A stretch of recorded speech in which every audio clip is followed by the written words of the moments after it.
उसकी 17 अध्याय का 47 वर्ष में लेकर जाना चाहता हूँ। पहली शमूएल का किताब उसकी 17 अध्याय 17 चैप्टर वर्ष 47। परमेश्वर के यहाँ पर वचन में ऐसा लिखा है, और ये समस्त मंडली जान ले कि यहोवा तलवार या भाले के द्वारा जयवंत नहीं करता, इसलिए कि संग्राम तो यहोवा का है और वही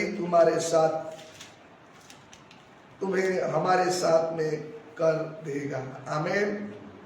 सो यहाँ पर आज बड़ी खास प्रभु के एक संदेश है और हमने यहाँ से आपको बोलने का शीर्षक देना चाहता हूँ कि लड़ाई प्रभु का है, युद्ध प्रभु का है। The battle belongs to the Lord. युद्ध प्रभु का है। सो यहाँ पर हम जब देखते हैं तो हम सब लोग जानते हैं इस कहानी को, बड़ी फेमस इस कहानी है, दाऊद और गोलियत की कहानी। बाइबल में हर एक छोटे बच्चे से लेकर हर एक विश्वासी लोगों को ये कहानी मालूम है। तो यहाँ जब देखते हैं तो परमेश्वर के वचन में यहाँ एक दाऊद नामक प्रभु का दास, प्रभु के भय में चलने वाला व्यक्ति, और एक गोलियत नामक फिलिस्तीनी व्यक्ति के विषय में ये कहानी बहुत प्रसिद्ध है। हम जब इस कहानी में देखते हैं तो जब दाऊद ने उस गोलियत के साथ में जो लड़ाई करने के लिए जब आया तो उसमें ये बात यहाँ पर घोषणा किया गया है, बताता है कि समस्त मंडली जान लो कि यहोवा तलवार और भाले के द्वारा जयवंत नहीं होता, और इसलिए कि संग्रह लिखा हुआ है कि इसलिए कि संग्राम तो यहोवा का है, युद्ध लड़ाई जो है यहोवा का है और वही तुम्हारे साथ तुम्हारे हाथ में कर देगा। परमेश्वर के वचन में बताया जा रहा है।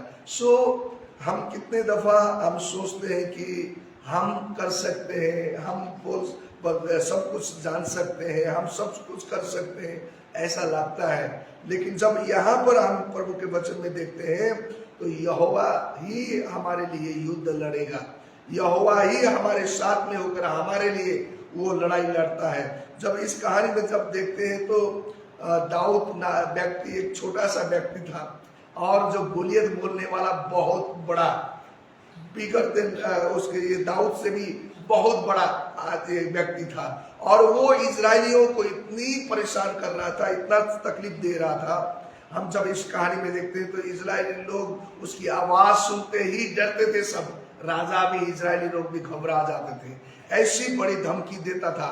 तो ये छोटा दाऊद उस समय वहां पर उसको अपने जो भाई लोग वहां पर युद्ध मैदान में थे तो वहां पर वो गया, तब ऐसी आवाज को सुना उसने कि वो परमेश्वर के लोगों को धमका रहा है, वो परमेश्वर को लोगों को डरा रहा है।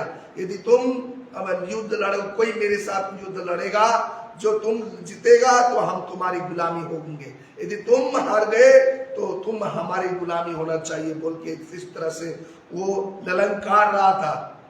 जब ये आवाज दाऊद ने सुना और इस प्रकार से वो उस युद्ध के लिए, लड़ाई करने के लिए तैयार हुआ, और जब उसने तैयार हुआ तो उस परमेश्वर के नाम लेकर, यहोवा को आगे रखकर, परमेश्वर के नाम लेकर उस महान उस व्यक्ति के से लड़ाई किया और खुदावन ने उसको विजय दी गई, और परमेश्वर ने उसको हरा दिया।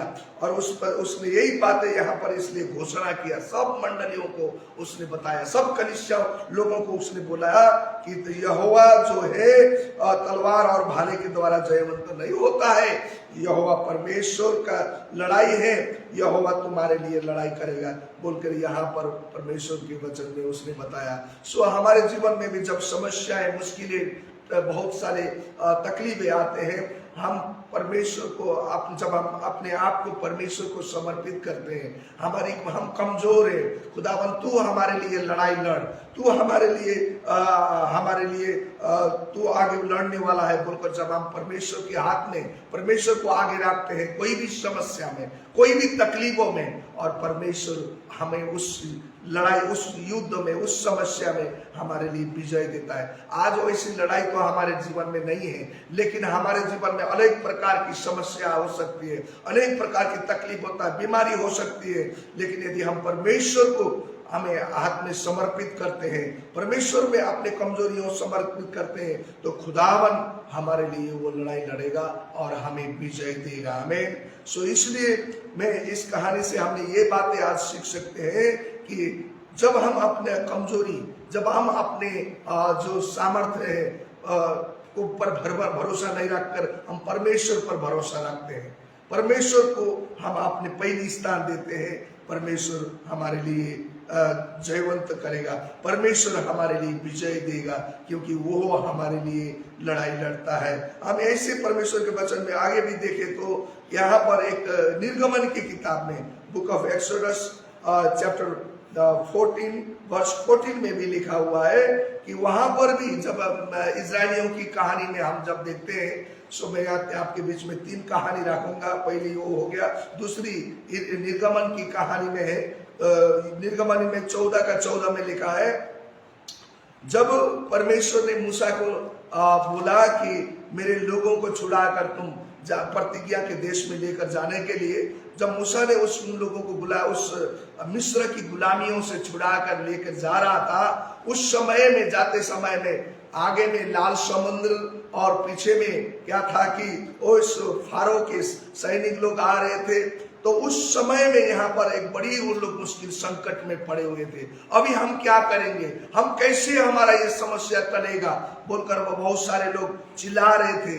तब उस समय में परमेश्वर और मूसा ने यहाँ पर एक लाल समुद्र को उसने यहाँ पर कहा है कि लोगों को उसने आश्वासन दिया गया, उसने बोला कि यहोवा तुम्हारे लिए लड़ेगा और तुम्हें केवल शांत रहना होगा। ऐसे बात उसने वहां पर बात किया। तो सचमुच में यहोवा ने उस लाल समुद्र को 2 भाग करके खुदावन ने उन लोगों के लिए मार्ग तैयार किया और खुदावन ने उनके लिए एक विजय उन्हें दिया गया। हम परमेश्वर के वचन में हम देखते हैं। तो सचमुच आज हम यहाँ से भी ये सीखते हैं कि हम जब परमेश्वर की ओर अपने आंखें लगाते हैं, अपने मुश्किलों में, कठिनाइयों में, तकलीफों में, तो खुदावन आपके लिए युद्ध करता है, खुदावन आपके लिए लड़ाई करता है और आपको विजय देता है। सो इसलिए हम अपने जीवन में परमेश्वर की ओर अपना भरोसा रखकर हमें आगे चलने की जरूरत है। सो ऐसी रीति से तीसरी मैं कहानी बताना चाहता हूँ, और ये तीसरी कहानी दूसरी इतिहास का किताब उसकी 20 अध्याय का 15 आयत में 2 क्रॉनिकल चैप्टर 20 वर्स 15 में दिया गया है। वहां पर भी एक राजा यहोशापात नामक का राजा था, और उस राजा के साथ लड़ाई करने के लिए आगे की हम देखते हैं अमोनियम लोग और उसके बाद मोहाबी लोग करके अलग अलग उन लोग राजा लोग मिलकर एदोम में उनके साथ बड़ा फौज बनाकर ये यहोशापात राजा के साथ लड़ाई करने के लिए वहां पर आए। तो राजा ने अपने शक्ति, अपने बल पर भरोसा नहीं किया, उसने अपने परमेश्वर के ओर अपने ताकता रहा, अपने परमेश्वर की ओर वो देखा और उपवास किया गया। वो डर गया, वो घबरा गया था, वो बहुत उसका मन कच्चा हो गया था। तब उस समय में एक यहजियल नाम का भविष्य वक्ता ने राजा को कहा कि तू संदेह न हो, तू घबरा मत, इसलिए कि विशाल सेना के से मत डरना। और वहां कहता है कि निराश मत हो, क्योंकि युद्ध तुम्हारा नहीं है बल्कि परमेश्वर का है बोलकर उसने परमेश्वर के वचन में बताया गया। और उसने अपने सारे लोगों को परमेश्वर की ओर उपवास प्रार्थना के साथ वो आया, और वहां परमेश्वर के वचन में लिखा और बताया गया है कि युद्ध तुम्हारा नहीं है, युद्ध तुम्हारा परमेश्वर का है, उस पर भरोसा करो बोलकर परमेश्वर से भविष्य वक्ता ने बताया। और जब उन लोगों ने परमेश्वर पर भरोसा किया गया और परमेश्वर की बातों को सुनकर उन लोगों ने उसकी ओर आंखें लगाया, तो खुदावन ने इतनी बड़ी फौज से उतनी बड़ी उन अलग अलग राजाओं से मिलकर आया फौज से खुदावन ने यहोशापात राजा को विजय किया गया, और उसकी ताकत से नहीं हुई, उसकी बुद्धि से नहीं हुई, क्योंकि सब काम परमेश्वर ने आगे होकर उनके लिए लड़ाई किया गया। सो मेरे प्यारे मसीह भाई बहन, अपनी जिंदगी में हम क्या क्या समस्या मुश्किल का सामना करना पड़ता है, और यदि आज हमने अपना कमजोरी, अपना लिमिटेशन परमेश्वर पर रखकर हमें परमेश्वर को आगे अपनी समस्या के लिए लड़ाई करने के लिए हम जब उसको आज्ञा देते हैं, परमेश्वर को बोलेंगे, तो खुदावन आपके लिए युद्ध लड़ेगा। और जब खुदावन आपके लिए युद्ध लड़ेगा, आप कभी भी नहीं हारेंगे और परमेश्वर आपको विजय देगा, क्योंकि परमेश्वर के वचन में लिखा है, यदि आपने भजन संहिता का किताब में 24 अध्याय का 8 आयत में देखते हैं, क्योंकि तुम्हारा परमेश्वर शक्तिशाली परमेश्वर है, क्योंकि तुम्हारा परमेश्वर प्रतापी परमेश्वर है और युद्ध वो लड़ाई कर सकता है। परमेश्वर के वचन में ये बातें बताई गई है। मैं आपके बीच में पढ़ देता हूँ। वो प्रतापी राजा है। राजा कौन है? परमेश्वर जो सामर्थी और पराक्रमी है, परमेश्वर जो युद्ध में पराक्रमी है। आमीन। सो हर चीजें परमेश्वर आपके लिए कर सकता है। वो पराक्रमी है, माइटी वॉरियर है। हर एक युद्ध आपके जिंदगी में, जो कोई भी प्रकार की युद्ध क्यों ना हो, युद्ध वो लड़ाई, आज हमें वो लड़ाई की युद्ध नहीं बोल रहे हैं, वो संग्राम नहीं बोल रहे हैं, लेकिन हमारे जिंदगी में आने वाले हर एक परेशानी, हर एक समस्याएं, हर एक तकलीफी, हर एक बीमारियां, खुदा उनके लिए उस युद्ध से बढ़कर है। उस समस्या से हमारा खुदा महान परमेश्वर है। वो समस्या हमारे लिए बड़ा नहीं है, लेकिन हमारा खुदा जिस पर आपने भरोसा किया, जिस पर मैंने भरोसा किया, विश्वास किया, वो परमेश्वर बड़ा परमेश्वर है। क्योंकि जिस पर दाऊद ने विश्वास किया, उस परमेश्वर बड़ा है। सो जिस पर मूसा ने विश्वास किया, वो परमेश्वर बड़ा है, और उनकी समस्या, उनकी युद्ध बड़ा नहीं है। सो इसलिए आज आप और मैं भी हमारे युद्ध में यदि हम परमेश्वर को शामिल करते हैं, परमेश्वर को आगे रखकर उस युद्ध के लिए युद्ध करने के लिए हम आगे रखते हैं, तो खुदावन आपके मेरे युद्ध लड़ने के लिए तैयार है।